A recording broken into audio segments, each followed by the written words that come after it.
dico pianissimo, è il mio piccolo ciao,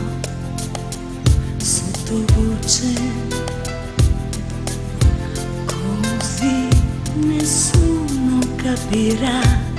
niente, e tu solamente tu capirai quanto sono innamorata di te. Pianissimo,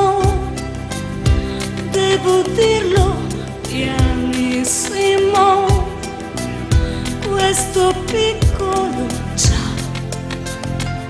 mi dispiace doverti dire solo ciao mentre